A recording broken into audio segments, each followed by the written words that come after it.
Maasahang public service. DZXL 558. DZXL. Good morning, Metro Manila. Kasama joining us ngayon po umaga ang manager ng Disaster Risk Reduction and Management Program ng Simbahang Lingkod ng Bayan. Kahapon po, Sabado, nagkaroon sila ng isang misa. Pagtitipon-tipon po ng mga kababayan natin, mga volunteers, religious groups, at iba pang bukas puso at palad sa pagkakalob po ng tulong sa anumang kaparaanan para po sa mga biktima ng Yolanda. Meron po silang pabaon sa pagbangon, isang taong kwento ng pag-asa makalipas ng Yolanda, yung event nila kahapon.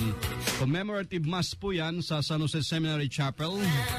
Naging saksi po marami kung paanong sa pagkakaisa lalo lumalakas. Si Bernie Aton ay nasa linya natin ngayong morning. Miss Bernie, magandang umaga po sa inyo. Magandang umaga po, sir. Opo, how are you, ma'am? Busy-busy at saka pagod na pagod pa rin? Okay naman po. Okay Opo. naman, sir. Oo. Kahapon, kamusta yung naging event po ninyo, yung commemorative mass? Maganda po yung mass natin, sir, kahapon. Marami po tayong mga kasamang naging volunteers at Opo. mga partner na religious organizations na dumalo at pinamunuan po yung misa ng aming provincial ng mga Hiswita na si Father Tony Moreno po. At pagkatapos nun, sir, meron pong program kung saan may mga nag-sharing po na yung isa po ay galing mismo sa Tanawan, isang seminarista galing sa Borongan, mga nagtatrabaho din po para sa rehabilitation galing sa Diocese ng Novaliches. Meron din po silang rehabilitation program. At isa din po naming partner sa housing na mula po sa Canossian Sisters. Okay, Miss Bernie, bago natin pag-usapan ang iba pa mga mahalagang report din galing sa panig po ninyo, para sa mga nakikinig ngayon at first time po na nakapakinig na merong tinatawag na Simbahang Lingkod ng Bayan. Briefly, ma'am, ano po ba itong organisasyon or kongregasyon o ano po ba ito?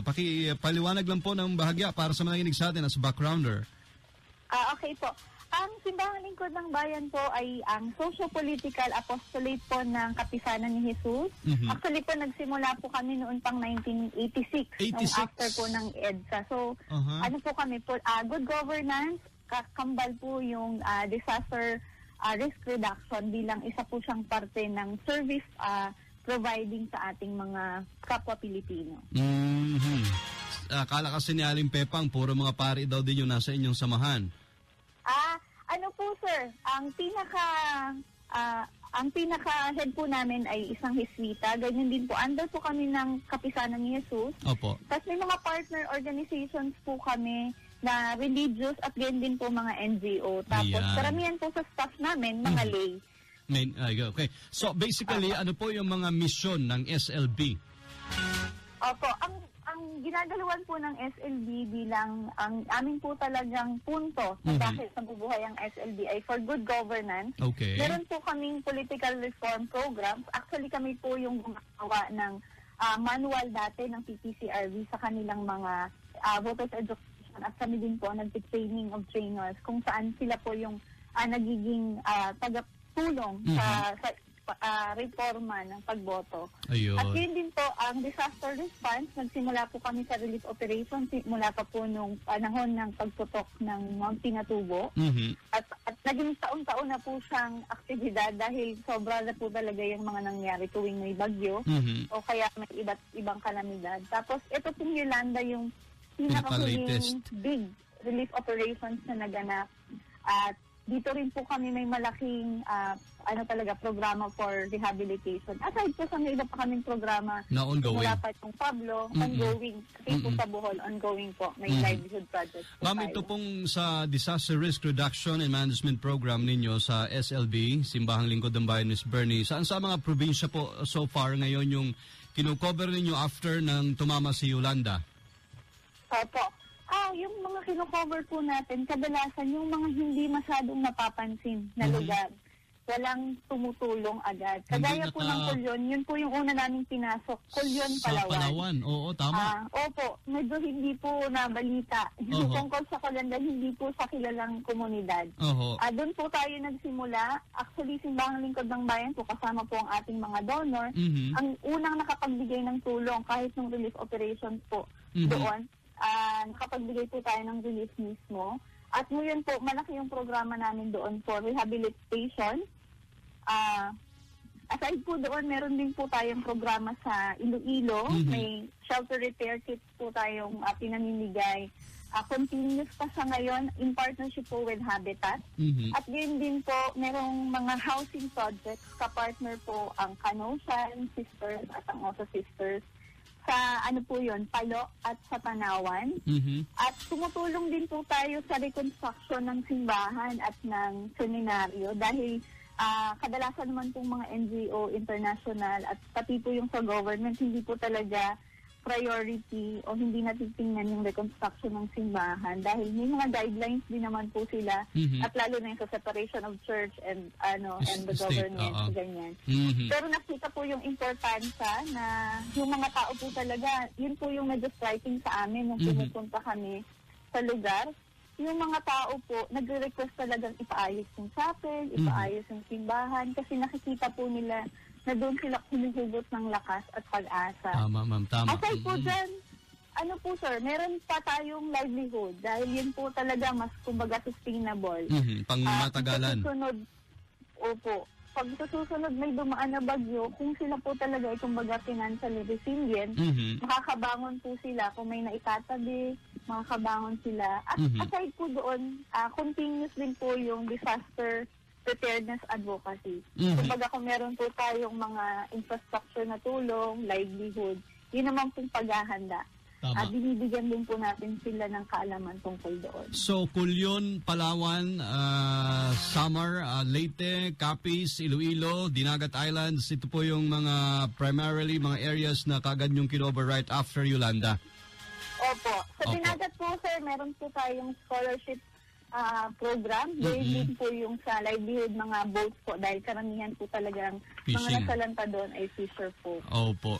Naalala ko, Miss Bernie, nung kasagsagan nga na ang lahat ay nakatuon ng atensyon sa Tacloban at sa iba pang kalapit na nasalanta ng Yolanda, yung Kulyon Mayor na interview namin din dito sa Good Morning Metro Manila at talagang nananawagan siya considering na yung Kulyon ay isa sa mga maganda ang prospect pagdating sa turismo, di po ba? Opo, ang ganda po ng Kulyon. So ngayon, balikan ko lang ng kaunti yung tulong po ninyo doon ng Simbahang Lingkod ng Bayan. Kamusta na ho sila sa Kulyon, Palawan after a year? After a year po, kagaya ng karamihang Pilipino, maganda naman po yung resilience ng mga taga-Kulyon. Medyo normal naman na po yung pamumuhay pero hindi tayo tumitigil na dahil mukhang normal na ang pamumuhay nila, tigil na din tayo doon sa tulong. Nagsimula po tayo after ng relief operations na makapagtayo ng PO para po sa tulong na ibibigay natin, hindi nila mapapabayaan. So sa pagtatayo po ng PO, kasama po yung mga training at ganun din po yung nagbigay po tayo ng mga bangka, kasama po yung mga katutubo dahil sila po talaga mas naghirap makabalik dahil kumbaga kung ano lang yung meron sa kalikasan natin, yun yung ginagamit. Ayun, yung PO na binabanggit po ninyo, People's Organization. Opo. Tapos, boat distribution po. Tapos ngayon po, yung sa livelihood po, tinutulungan natin yung co-op doon, yung organisasyon din doon po na nagtutulak ng turismo sa Kulyon. Ganon din po yung hotel na social entrep po doon. At yun pong sa mga PO, livelihood. At nag-groundbreaking na rin po kami para sa evacuation center. Actually, ang tawag po namin ay multi-purpose evacuation center dahil maganda po yung naging disenyo. May kasama po talaga kami mga arkitekto at nag-consultation po dahil yung multi-purpose evacuation po hall na 4, 3 po doon sa IT, kumbaga sa mga katutubo, kailangan malaman kung ano yung itsura ng gusto nilang evacuation center dahil sensitibo po tayo sa kultura. So nandun na rin po yung maliit na chapel, classroom ng mga bata para doon sa literacy program. Ganun din po, yun pong mismong evacuation purpose na. Mhm. So, nakapag-groundbreaking na po tayo at patuloy na rin po naman ang preparasyon para sa building po noon. That's good. Miss Bernie, talagang tila sa dating po ng mga accomplishment na ito, tama po ba yung aming nakukuha na impression na marami rin ho talaga yung nagkakaloob po ng tulong sa SLB? Opo, sir, marami po talagang nagbigay ng tulong, individual, mga kumpanya, mga international din pong organisasyon at ang mga iba-ibang Jesuit communities po sa iba't ibang parte ng mundo. Nagbigay po talaga ng donasyon. Kaya kami rin po, nag-release na po kami ng ng accomplishment report namin for Yolanda kahapon. Kahapon din. Nagpamigay po kami ng printed report. If ever po, sir, pagpadala din kami sa inyo para makita ninyo dahil naniniwala po kami bilang binigyan kami ng responsibilidad, binigyan kami ng pondo ng mga tao. Kailangan po, practice din namin yung advocacy namin ng transparency and accountability na i-report kung saan po napunta yung kanilang mga binigay na tulong para sa mga naapektuhan ng Yolanda. Opo, Miss Bernie, among those highlights, pwede ka ba mabigay sa amin lang na at least 5 or less kung ano yung mga highlights sa accomplishment report ng Simbahang Lingkod ng Bayan para sa mga Yolanda victims? Okay po. Sir, sa Kulyan po, nakapagbigay po tayo ng mahigit 50 na bangka. Kasama po doon yung sa mga IPs. Nagbigay din po ng, yun pong bangka na yun ay paddled na regular na kahoy na bangka. At nagbigay din po ng 17 na fiberglass boat. Opo. Nakapag-release na rin po tayo for the livelihood. Nakapagbigay po tayo ng solar lamp. Ganon din po, ongoing po ang mga training for coastal resource management and capacity building. At yun nga pong sa evacuation center. At ganoon din po, nakapag-tayo na po tayo ng 25 houses sa Tanawan at Palo. Natulungan po natin ang seminaryo ng Palo. Po tayo ng 3 classroom, nakapagpagawa. Nakapag-release na po tayo ng tulong sa Tafendo. Ang TODA po ito ng Tacloban para po sa kanilang consumer center. Ganoon din po sa Iloilo, yung 600 po na shelter repair kits. At nakapagbigay din po tayo ng mahigit po sa 80 na solar panel sa iba't ibang mga chapel at mission areas ng diocese po ng Borongan at ang diocese po ng Calbayog. Dahil yun nga po, yung ginagamit po yung solar installation natin for community charging at sa chapel lighting. Para po, nung kasing Yolanda walang kuryente, dun po sila nakikicharge. At least meron silang communication at mga flashlights. Ganon din po, nakapagtulong po tayo sa repair po ng simbahan ng Basay. At bukod po doon, marami pa po tayong nakalinyang proyekto na nai-submit na po sa amin ng aming mga partners na inaantabayanan po natin ng implementation this coming January po. Yun. So may panibagong bugso pa ng tulong at mga gagawin po ninyong ayuda sa mga biktima ng Yolanda, Miss Bernie?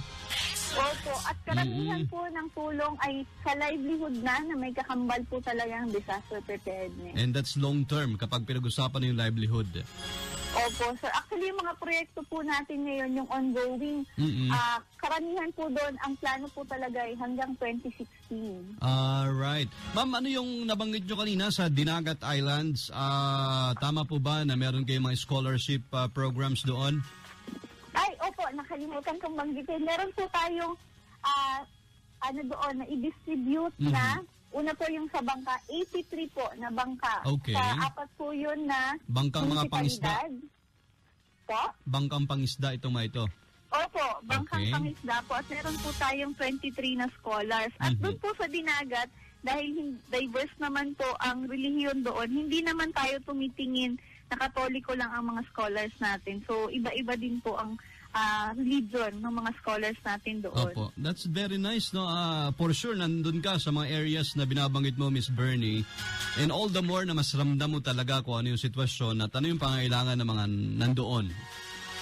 Opo, asing pumupunta po tayo doon kasama ng iba nating project officer. Actually, kahapon po, yung iba nating project officer, nandun po sa Dinagat, yung isa po ay nasa Samar Leyte area para din po magbigay ng mga cheque para mismo sa turnover ng ibang pondo at nakisama din po sa commemoration doon po sa mga area.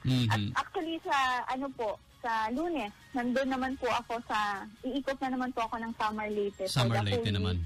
Okay. Para po sa mga upcoming projects at ongoing project That's very monitoring. nice. Dahil sinisiguro po natin na namomonitor ng maayos. At saka kasama po direkta. yun sa pag-report natin sa lahat ng Tama po. interesado at sa lahat ng tumulong din sa atin. At saka direkta nakararating kasi yun na naman gusto ng mga donors at saka mga nagbibigay tulong ay makarating ng diretso sa beneficiary yung tulong. Opo, actually sir, kung gusto po nilang malaman, every second week of the month po, nag-release kami ng report sa aming website na slb.ph at ganoon din po sa Facebook page namin. Okay. At doon po sa mga donor na nasa amin po talaga yung email addresses, twice in a month po kami nagsasubmit ng accomplishment report. Okay. Miss Bernie, in closing, alam ko na marami na inspired today, at least from your side ay hindi puro reklamo yung narinig ng marami.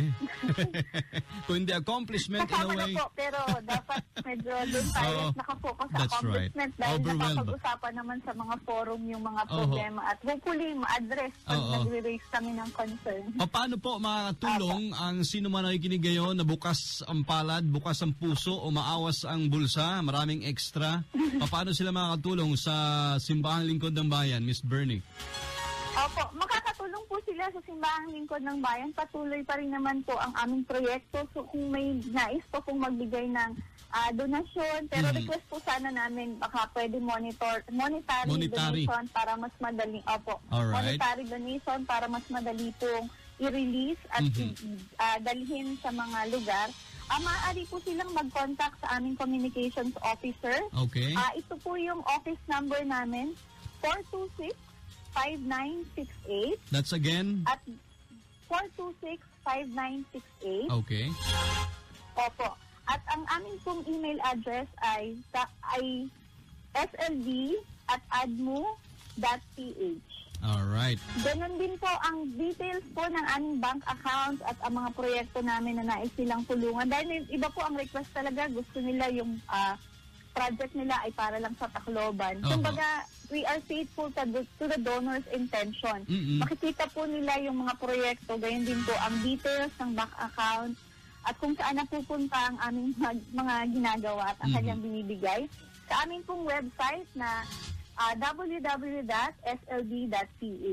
At gayon din po, meron po kaming Facebook account at fanpage account. Alright. Thank you very much, Miss Bernie Aton. Thank you very much.